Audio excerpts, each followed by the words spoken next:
Welcome back everyone to another video. Today we're going to be hopping back into the crypto markets here. It's a pretty crazy time as right now I believe we're in the middle of an extremely volatile and a macro move. So without further ado, let's just hop right into it. Alrighty guys, like I said, welcome back to another video. We're going to try to keep things short and sweet so you guys can go ahead and make your trades. Go ahead and get ready for this next momentous move, or what in my opinion will be a pretty momentous move. As you know, we're about a day or so out of the insane Wall Street bets pumpage of GameStop and consequently Dogecoin.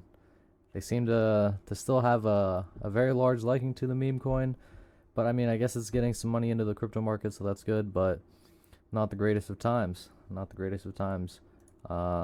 Taking a look on the weekly here. I think we're on the wrong chart actually. Let's go head on over to the Bittrex chart.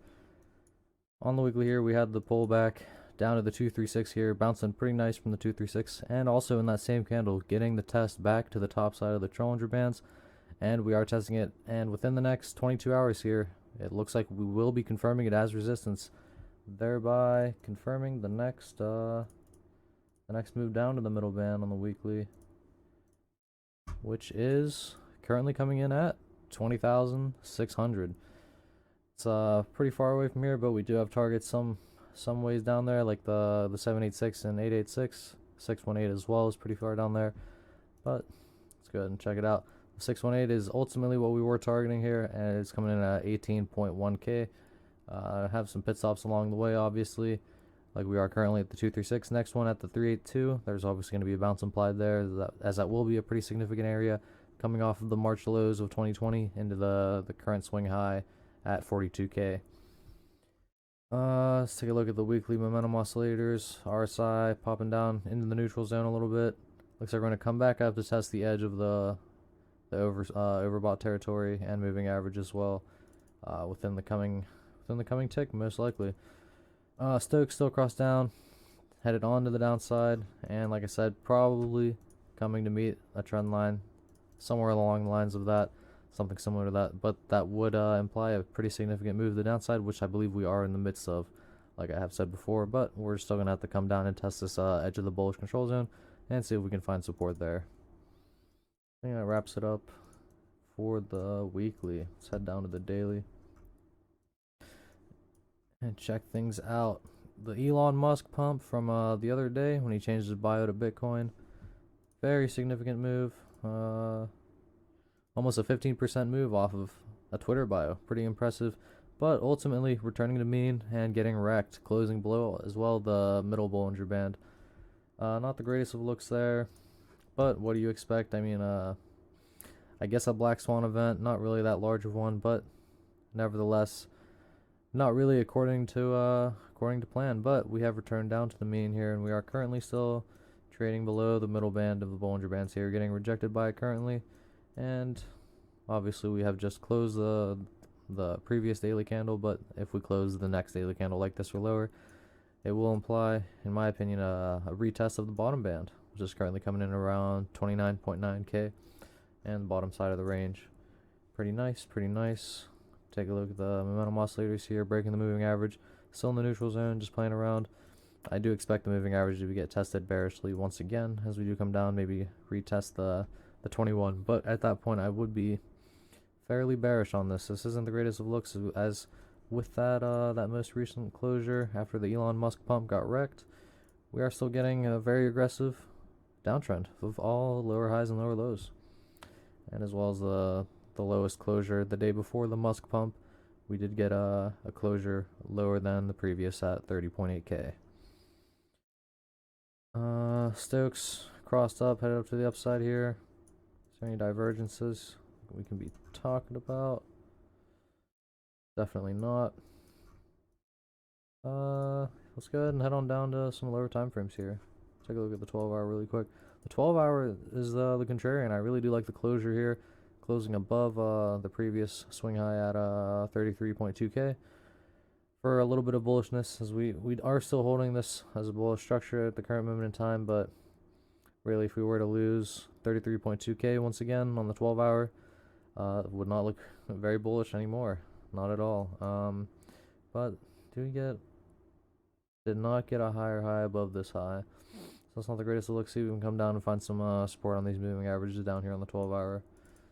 RSI broke above the moving average, but right now it looks like it wants to go sideways, maybe come back down and test the moving average once again. And 12-hour SOX still headed to the upside as well. Any divergences? See. Not really any divergences present. Let's go ahead and hop on down to the 4-hour. Yeah, the 4-hour did get a similar closure as well, getting above that, but not the previous high up here at 37.4k. And that really was what was going to switch around for me, getting above this high, especially getting above this high. But since we currently aren't doing it, I really am struggling to get too bearish on this. 4-hour RSI lost the moving average and getting rejected from it. And Stokes crossed down and headed down to the downside after losing the bullish control zone. Just poked our head back above it. We are trading back within this supply and demand range here. SR flip here between 34.9k and 34.1k. But as soon as we do break down from here, I am expecting tests back down towards the lower end of the range, around 32k. But if we do continue breaking down, like, I mean, yeah, this looks pretty bearish as well. We did break above this this bearish descending trend line, but getting smacked straight down back below it and trading below it currently once again. Definitely not the most bullish of looks there. Gonna hop over to the hourly here.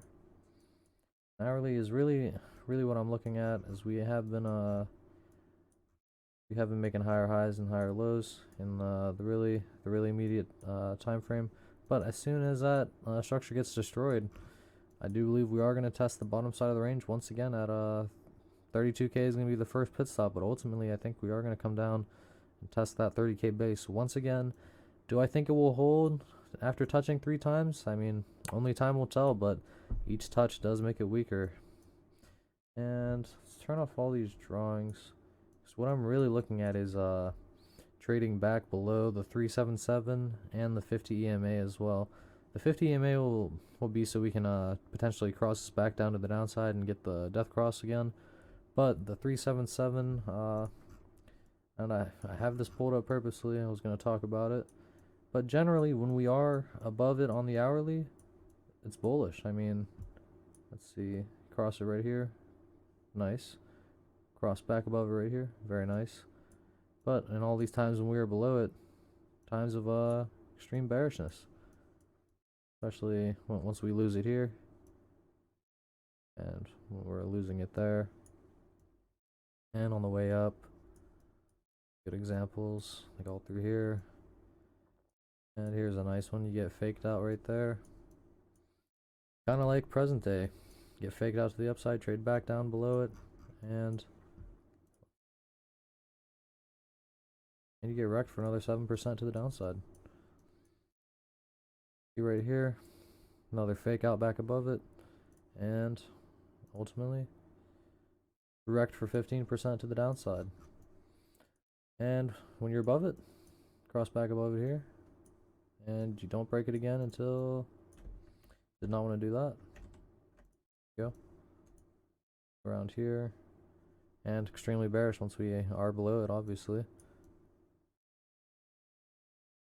And once again, could this be potentially a fake out of the 377? And once we trade back below it, I believe it will be the impetus for a pretty significant move to the downside, at least a test down to the bottom side of the range, potentially making a higher low so we can reset the structure here and potentially get an uptrend going. But yeah, I mean, for the most part, I'm bearish on this, especially if we break this 377 to the downside.